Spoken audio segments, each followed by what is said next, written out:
ವೀಕ್ಷಕರೇ, 12.50% ವೇತನವನ್ನ ಪರಿಷ್ಕರಣೆ ಮಾಡಿ ಹೆಚ್ಚಿಸಲಾಗ್ತಾ ಇದೆ. ವೇತನ ಪರಿಷ್ಕರಣೆ ಆದ ನಂತರದಲ್ಲಿ ಆ ಒಂದು ಉದ್ಯೋಗಿಯ ವೇತನ ಕನಿಷ್ಠ ವೇತನಕ್ಕೂ ಬರ್ತಾ ಇಲ್ಲ ಅಂತ ಹೇಳಿದ್ರೆ ಆ ಉದ್ಯೋಗಿಯ ವೇತನವನ್ನ ಕನಿಷ್ಠ ವೇತನಕ್ಕೆ ಬರುವ ಹಾಗೆ ಸರಿದೂಗಿಸಲಾಗುತ್ತೆ. ಇನ್ನು ವಾರ್ಷಿಕ ಬಡ್ತಿ ಏನಾದ್ರು ಇದ್ರೆ ಆ ಬಡ್ತಿಗೆ ಸರಿ ಹೊಂದುವ ರೀತಿನಲ್ಲೇ ವೇತನವನ್ನ ಪರಿಷ್ಕರಣೆ ಮಾಡಲಾಗುತ್ತೆ.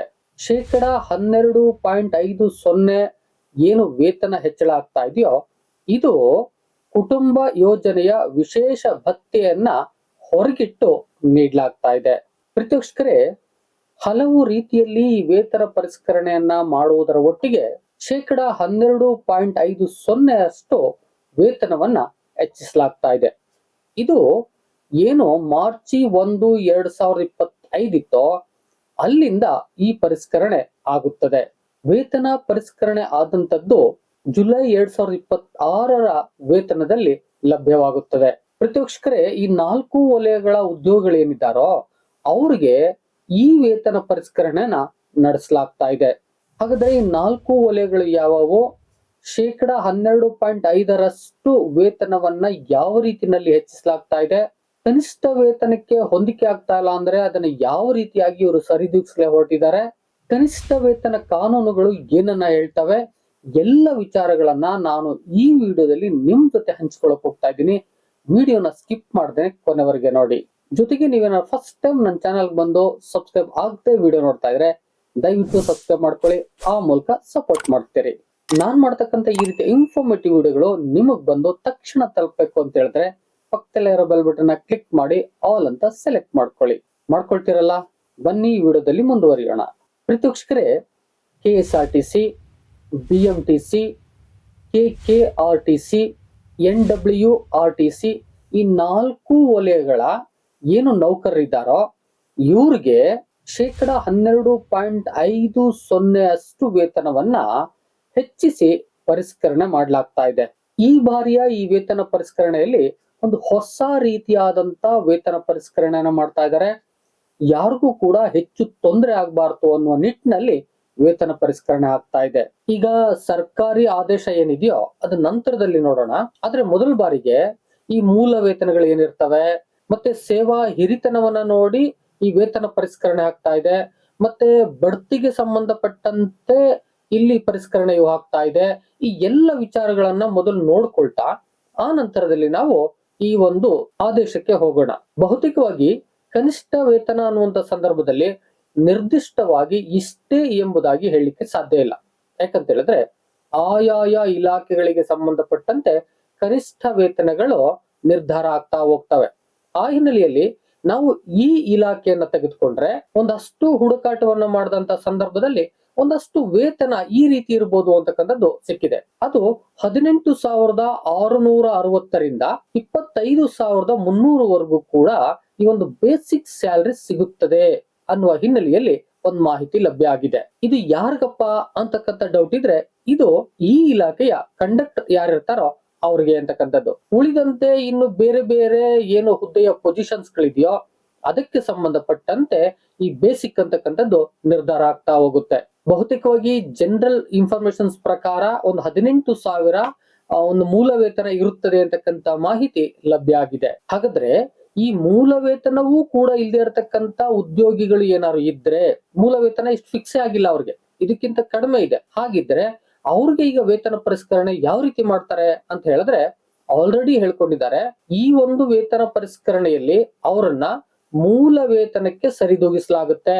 ಆ ನಂತರದಲ್ಲಿ 12.50% ವೇತನವನ್ನ ಹೆಚ್ಚಿಸಲಾಗುತ್ತೆ. ಹಾಗೆ ಪರಿಷ್ಕರಣೆ ನಡೆಯುತ್ತೆ ಎಂಬುದಾಗಿ ಹೇಳಿದ್ದಾರೆ. ಇನ್ನು ಬಡ್ತಿಗೆ ಸಂಬಂಧಪಟ್ಟಂತೆ ಹೇಳಿದ್ದಾರೆ, ಯಾರೆಲ್ಲ ಬಡ್ತಿ ಆಗ್ಲಿಕ್ಕೆ ಸಾಧ್ಯ ಇಲ್ವೋ, ಆ ಇಲಾಖೆಯಲ್ಲಿ ಬಡ್ತಿಗೆ ಅವಕಾಶವೇ ಇಲ್ಲವೋ ಅವರು ಕೆಲಸವನ್ನ ಮಾಡ್ತಾ ಇದ್ದು 15 ವರ್ಷಗಳು ಪೂರೈಕೆ ಮಾಡಿದಂತ ಸಂದರ್ಭದಲ್ಲಿ ಅವ್ರಿಗೆ ಒಂದು ಉನ್ನತ ಶ್ರೇಣಿಯ ಒಂದು ಸ್ಯಾಲರಿಯನ್ನ ಫಿಕ್ಸ್ ಮಾಡಿ, ವೇತನವನ್ನ ಫಿಕ್ಸ್ ಮಾಡಿ ಆ ನಂತರದಲ್ಲಿ ಈ ಒಂದು ವೇತನದ ಹೆಚ್ಚಳವನ್ನ ಅಥವಾ ಪರಿಷ್ಕರಣೆಯನ್ನ ಮಾಡಲಾಗುತ್ತೆ ಎಂಬುದಾಗಿ ಹೇಳಿದ್ದಾರೆ. ಇನ್ನು ಒಂದ್ ವೇಳೆ ಬಡ್ತಿಗೆ ಅವಕಾಶ ಇದ್ದು ಬಡ್ತಿ ಸಿಗ್ಲಿಲ್ಲ, ಇನ್ನೂ ಆ ಬಡ್ತಿ ಅವರಿಗೆ ಲಭ್ಯ ಆಗ್ತಾ ಇಲ್ಲ ಅಂತ ಹೇಳಿದ್ರೆ ಒಂದು ಮಧ್ಯಮವರ್ತಿಯ ವೇತನವನ್ನ ಫಿಕ್ಸ್ ಮಾಡಿ ಅವ್ರಿಗೂ ಕೂಡ ಪರಿಷ್ಕರಣೆಯನ್ನ ಮಾಡಲಾಗುತ್ತೆ ಎಂಬುದಾಗಿ ಹೇಳಿದ್ದಾರೆ. ಒಟ್ಟಾರೆಯಾಗಿ ಯಾರಿಗೂ ಕೂಡ ತೊಂದರೆ ಆಗದೆ ಇರೋ ರೀತಿನಲ್ಲಿ ವೇತನ ಪರಿಷ್ಕರಣೆಯನ್ನ ಮಾಡ್ಲಿಕ್ಕೆ ಸರ್ಕಾರ ಹೊರಟಿದೆ. ಈಗ ಸರ್ಕಾರದ ಆದೇಶ ಏನ್ ಬಂದಿದೆ ಅದನ್ನ ನೋಡ್ಬಿಡೋಣ ಬನ್ನಿ. ಪ್ರೀತಿವೀಕ್ಷಕರೇ, ಸರ್ಕಾರದ ಆದೇಶ ಸಂಖ್ಯೆ ಸೋ ಪ್ರಸ್ತಾವನೆಯಲ್ಲಿ ವಿವರಿಸಿರುವ ಅಂಶಗಳ ಹಿನ್ನೆಲೆಯಲ್ಲಿ ರಸ್ತೆ ಸಾರಿಗೆ ನಿಗಮಗಳ ಅಧಿನಿಯಮ 1950ರ ಸೆಕ್ಷನ್ 34/1 ಅನ್ವಯ ದಿನಾಂಕ 1/4/2025 ಜಾರಿಗೆ ಬರುವಂತೆ ಎಲ್ಲಿಂದ ಪರಿಷ್ಕರಣೆಯನ್ನ ಮಾಡಿ ಇವರಿಗೆ ಹೈಕ್ ಅನ್ನ ಕೊಡ್ತಾರೆ ಅಂದ್ರೆ 1/4/2025 ಕೊಡ್ತಾರೆ. ಕರ್ನಾಟಕ ರಾಜ್ಯ ರಸ್ತೆ ಸಾರಿಗೆ ನಿಗಮ, ಬೆಂಗಳೂರು ಮಹಾನಗರ ಸಾರಿಗೆ ಸಂಸ್ಥೆ, ವಾಯುವ್ಯ ಕರ್ನಾಟಕ ಸಾರಿಗೆ ಸಂಸ್ಥೆ, ಕಲ್ಯಾಣ ಕರ್ನಾಟಕ ರಸ್ತೆ ಸಾರಿಗೆ ನಿಗಮ ಮತ್ತು ಪೂರ್ವ ಕಿಂಗ್ಕೋ ಅಧಿಕಾರಿ ಅಥವಾ ನೌಕರರ ವೇತನ ಪರಿಷ್ಕರಣೆಗೆ ಈ ಕೆಳಕಂಡ ನಿಬಂಧನೆಗೊಳಪಟ್ಟು ಸರ್ಕಾರವು ಅನುಮೋದನೆ ನೀಡಿ ಆದೇಶಿಸಿದೆ. ಈ 4 ವಲಯಗಳ ಅಧಿಕಾರಿಗಳಿಗೆ ಸಂಬಂಧಪಟ್ಟಂತೆ ಜೊತೆಗೆ ಕಿಂಗ್ಕೋ ನೌಕರರಿಗೂ ಎಂಬುದಾಗಿ ಹೇಳ್ತಾರೆ. ಈ ಕಿಂಗ್ಕೋ ನೌಕರರು ಯಾರು ಅಂತ ಹೇಳಿದ್ರೆ ಏನು ಕಲ್ಯಾಣ ಕರ್ನಾಟಕ ರಸ್ತೆ ಸಾರಿಗೆ ನಿಗಮ ಇದೆಯೋ ಇದು 2000ಕ್ಕಿಂತ ಹಿಂದೆ ಇರಲಿಲ್ಲ. 2000ಕ್ಕಿಂತ ಹಿಂದೆ KSRTC ಭಾಗವಾಗಿ ಕೆಲಸವನ್ನ ಮಾಡ್ತಾ ಇತ್ತು. ಯಾವಾಗ 2000ದ ನಂತರದಲ್ಲಿ ಈ ಒಂದು ಕಲ್ಯಾಣ ಕರ್ನಾಟಕ ರಸ್ತೆ ಸಾರಿಗೆ ನಿಗಮ ಆಯ್ತೋ ಅದಕ್ಕಿಂತ ಹಿಂದೆ ಯಾರು ವರ್ಕ್ ಮಾಡ್ತಾ ಇದ್ರೋ ಅವರನ್ನ ಕಿಂಗ್ಕೋ ನೌಕರರು ಎಂಬುದಾಗಿ ಕರೀತಾರೆ. ಅವರನ್ನು ಹೊಂದಿಕೊಂಡಂತೆ ಪರಿಷ್ಕರಣೆ ಆಗ್ತಾ ಇದೆ. ಅದಕ್ಕೆ ಈ ಒಂದು ಟೈಟಲ್ ನ ಸೇರಿಸಿದ್ದಾರೆ. ಒಂದೇದು ರಾಜ್ಯದ 4 ಸಾರಿಗೆ ಸಂಸ್ಥೆಗಳಾದ ಕರ್ನಾಟಕ ರಾಜ್ಯ ರಸ್ತೆ ಸಾರಿಗೆ ನಿಗಮ, ಬೆಂಗಳೂರು ಮಹಾನಗರ ಸಾರಿಗೆ ಸಂಸ್ಥೆ ಈ 4 ಸೇರಿದಂತೆ 31/3/2025 ಪಡೆಯುತ್ತಿದ್ದ ಯಾವ ಮೂಲ ವೇತನಕ್ಕೆ 31/3/2025 ಅವರು ವೇತನವನ್ನ ಏನು ಪಡ್ಕೊಂಡ್ರೋ ಆ ಮೂಲ ವೇತನಕ್ಕೆ ಈಗ 12.50% ಹೆಚ್ಚಿಸಿ ವೇತನವನ್ನ ಪರಿಷ್ಕರಿಸಲಾಗುತ್ತಿದೆ ಎಂಬುದಾಗಿ ಹೇಳ್ತಾರೆ. ಉಳಿದಂತೆ 4 ವಲಯಗಳ ಅರ್ಹ ಅಧಿಕಾರಿಗಳು, ನೌಕರರಿಗೆ ಮತ್ತು ಉನ್ನತ ವೇತನ ಶ್ರೇಣಿ ಇರತಕ್ಕಂಥವ್ರಿಗೆ, ಮಧ್ಯಂತರ ಶ್ರೇಣಿ ಇರತಕ್ಕಂಥವ್ರಿಗೆ ಎಲ್ರಿಗೂ ಕೂಡ ವೇತನವನ್ನ ಹೆಚ್ಚಿಸಲಾಗ್ತಾ ಇದೆ. ಇನ್ಕ್ಲೂಡಿಂಗ್ ಈ ಪೂರ್ವ ಕಿಂಗ್ಕೋ ನೌಕರರು ಎಂಬುದಾಗಿ ಕೂಡ ಕರೀತಾರೆ. ಅವ್ರಿಗೂ ಕೂಡ 12.5% ಹೆಚ್ಚಿಸಿ ಆದೇಶವನ್ನ ಮಾಡಲಾಗಿದೆ ಅಂತಕ್ಕಂಥದ್ದು. ಇನ್ನು ಸದರಿ ವೇತನ ಪರಿಷ್ಕರಣೆಯನ್ನು ದಿನಾಂಕ 1/7/2026 ಮಾಯೆಯ ಹೇಳ್ತಾ ಇದ್ದಾರೆ. 1/7/2026 ಮಾಯ ಅಂದ್ರೆ ಜುಲೈ ಮಾಹೆಯ ವೇತನದಲ್ಲಿ ಅನುಷ್ಠಾನಗೊಳಿಸಿ ಎಲ್ಲ ಅರ್ಹ ಅಧಿಕಾರಿ ಮತ್ತು ನೌಕರರಿಗೆ ಪಾವತಿಸಲು ಆದೇಶವನ್ನ ಮಾಡಲಾಗಿದೆ ಅಂತಕ್ಕಂಥದ್ದು. ಅಂದ್ರೆ ಈಗ ಈ ವೇತನ ಏನು ಹೆಚ್ಚಳ ಆಗುತ್ತೋ ಅದು ಯಾವ ತಿಂಗಳು ಸಿಗುತ್ತೆ? 2026ರ ಜುಲೈ ತಿಂಗಳಿಗೆ ಈ ಒಂದು ವೇತನ ಸಿಗುತ್ತೆ ಅಂತಕ್ಕಂಥದ್ದು. ಇನ್ನು ಅರಿಯರ್ಸ್ ಗೆ ಸಂಬಂಧಪಟ್ಟ ವಿಚಾರವನ್ನು ಹೇಳ್ಬಿಡ್ತಾರೆ. ದಿನಾಂಕ 1/4/2025 ಅಂದ್ರೆ ಎಲ್ಲಿಂದ ಅಪ್ಲೈ ಆಗುತ್ತೋ ಅಲ್ಲಿಂದ 30/6/2026 ಅಂದ್ರೆ ಜುಲೈ ತಿಂಗಳಲ್ಲಿ ಹೈಕ್ ಸ್ಯಾಲರಿ ಸಿಗುತ್ತೆ. ಅದಕ್ಕಿಂತ ಹಿಂದಿನ ತಿಂಗಳು ಜೂನ್ ತಿಂಗಳು, ಆ ಜೂನ್ ತಿಂಗಳವರೆಗೂ ಕೂಡ ವೇತನ ಪರಿಷ್ಕರಣೆಯ ಹಿಂಬಾಕಿಯನ್ನು ಮುಂದಿನ ದಿನಗಳಲ್ಲಿ ಸಂಸ್ಥೆಗಳ ಆರ್ಥಿಕ ಪರಿಸ್ಥಿತಿಗೆ ಅನುಗುಣವಾಗಿ ಹಂತ ಹಂತವಾಗಿ ಪಾವತಿಸಲು ಆದೇಶವನ್ನ ಮಾಡಲಾಗಿದೆ ಎಂಬುದಾಗಿ ಹೇಳ್ತಾರೆ. ಹಾಗಾದ್ರೆ ಕ್ಲಾರಿಟಿ ಸಿಕ್ಕಿದೆ. 2025 ಮಾರ್ಚ್ ತಿಂಗಳಲ್ಲಿ ಅವರು ಏನು ಮೂಲ ವೇತನವನ್ನು ಹೊಂದಿದ್ರೋ ಅದಕ್ಕೆ 12.50% ಸ್ಯಾಲರಿಯನ್ನ ಹೈಕ್ ಮಾಡಲಾಗುತ್ತೆ. ಮತ್ತೆ ಹೈಕ್ ಆದ ಸ್ಯಾಲರಿಯನ್ನ ಜುಲೈ 2026ರ ತಿಂಗಳಲ್ಲಿ ಅವರು ಪಡ್ಕೋಬಹುದಾಗಿದೆ.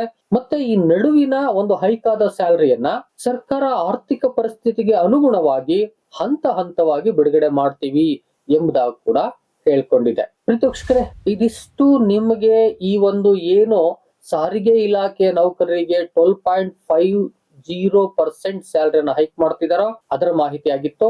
ಇನ್ನು ಉಳಿದಂತೆ ಬೇಸಿಕ್ ಸ್ಯಾಲರಿ ಬಗ್ಗೆ ಯಾವ ಇಲಾಖೆಗಳಲ್ಲಿ ಎಷ್ಟೆಷ್ಟು ಇರಬಹುದು, ಯಾವ ತರ ಇರುತ್ತೆ, ಎಲ್ಲಾದ್ರೂ ಅದಕ್ಕೆ ದಾಖಲೆಗಳು ಇದೆಯಾ, ಈ ಮಾಹಿತಿ ನಿಮ್ಗೆ ಬೇಕು ಅಂತ ಹೇಳಿದ್ರೆ ಕಾಮೆಂಟ್ ಬಾಕ್ಸ್ ಅಲ್ಲಿ ಬಂದು ಒಂದು ಕಾಮೆಂಟ್ ಮಾಡಿ.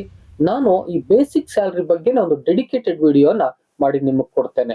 ವಿಡಿಯೋ ಇಷ್ಟ ಆಗಿದ್ರೆ ಒಂದು ಲೈಕ್ ಮಾಡಿ. ಜೊತೆಗೆ ಈ ಮಾಹಿತಿ ಕರ್ನಾಟಕದ ಪ್ರತಿಯೊಬ್ಬರಿಗೂ ಕೂಡ ಬೇಕಾಗಿದೆ. ಆ ದಿಸೆಯಿಂದಾಗಿ ದಯಮಾಡಿ ಶೇರ್ ಮಾಡಿ. ಮತ್ತೆ ನಾನು ಕೇಳಬೇಕು ಹೇಳಬೇಕು ಅಂತಿದ್ರೆ ಕಾಮೆಂಟ್ ಬಾಕ್ಸ್ ಅಲ್ಲಿ ಕಾಮೆಂಟ್ ಮಾಡಿ. ಮತ್ತೊಂದು ಇದೇ ರೀತಿಯಾದ ಇನ್ಫಾರ್ಮೇಟಿವ್ ವಿಡಿಯೋ ಜೊತೆ ನಿಮ್ಮೊಟ್ಟಿಗೆ ಬರ್ತೀನಿ. ಅಲ್ಲಿವರೆಗೆ thank you and all, love you all. Video ನೋಡಿದ ಪ್ರತಿಯೊಬ್ಬರಿಗೂ ಕೂಡ ಅನಂತ ಧನ್ಯವಾದಗಳು. ಮತ್ತೆ ಭೇಟಿ ಆಗ್ತಿರೋಣ.